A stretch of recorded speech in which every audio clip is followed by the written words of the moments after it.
जाएगा क्योंकि वो ऑलरेडी बढ़ने वाले हैं। जो सनफ्लावर जिससे रिफाइन तेल वगैरह बनाए जाते थे वो 80% आता था यूक्रेन से, यूक्रेन युद्ध में फंस चुका है, अब वो नहीं आएंगे। फिर से सरसों का तेल 200 से 250 रुपए लीटर के राउंड द फिगर जाने वाला है। दवाइयां यूक्रेन के लोगों को महंगा पड़ेगा क्योंकि भारत उन लोगों को दवाइयां बेचता था। गेहूं के लिए एक चीज का प्रॉफिट यही है कि यूक्रेन और रूस दोनों गेहूं के बहुत बड़े उत्पादक है।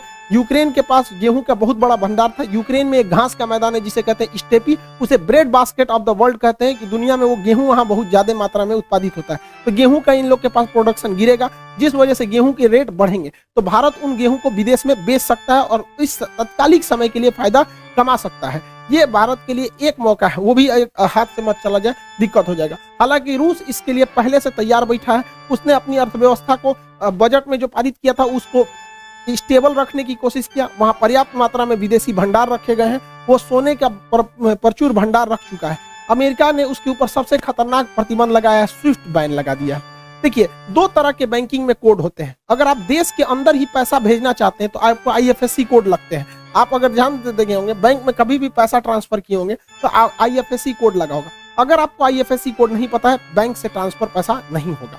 लेकिन ये IFSC कोड किसी देश के अंदर ही होता है। हमें बिहार, यूपी, मध्य प्रदेश, तमिलनाडु कहीं भेजना है। लेकिन अगर हमें यहां से पैसा अमेरिका भेजना है तो उस समय IFSC कोड काम नहीं करेगा, उस समय स्विफ्ट कोड काम करेगा। जितने लोग ऑनलाइन ट्रेडिंग करते होंगे, विदेश से सामान बेचते होंगे, आता होगा, उन लोग को पैसे के लिए IFSC कोड नहीं बल्कि स्विफ्ट कोड की जरूरत पड़ती होगी। अमेरिका ने यूरोपीय देशों के दबाव में आकर रूस को क्या किया, स्विफ्ट कोड से हटा दिया। अब रूस का स्विफ्ट कोड ही काम नहीं कर रहा है। रूस में इंटरनल व्यापार तो होगा लेकिन बाहरी व्यापार पर बैन लग जाएगा। हालांकि रूस चाहे तो रूबल में इसका व्यापार कर सकता है इजीली। रूस की अर्थव्यवस्था पर इसका प्रभाव पड़ेगा, लेकिन इसके लिए भी अमेरिका ही जिम्मेदार है। उसने रूस को इतना ना प्रतिबंधों से झोंक दिया था, इतना झोंक दिया था कि रूस अब एकदम उब गया था। कहा जाता है किसी को इतना न डराओ कि उसके दिल से डर खत्म हो जाए। भारत के लिए समस्या है कि हमें बैलेंस लेके चलना है, ना हमें अमेरिका की ओर झुकना है, ना हमें रूस की ओर झुकना है। हमें दोनों से जरूरत है और दोनों से सावधान रहने की जरूरत है। हालांकि क्वाड ग्रुप में भारत ने अमेरिका का साथ नहीं दिया, एक न्यूट्रल स्टैंड को अपनाया है।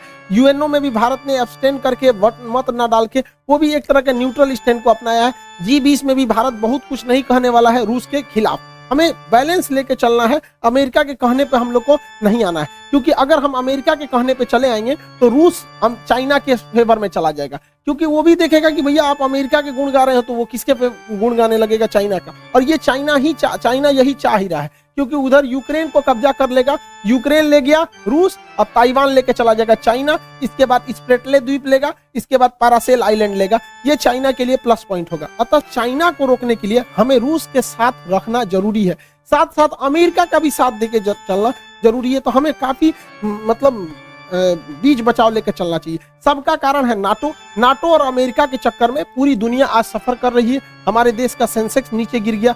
10 लाख करोड़ रुपए जो हमारे सेंसेक्स है, 5% सेंसेक्स नीचे चला गया हमारा शेयर मार्केट, यानी लगभग 2000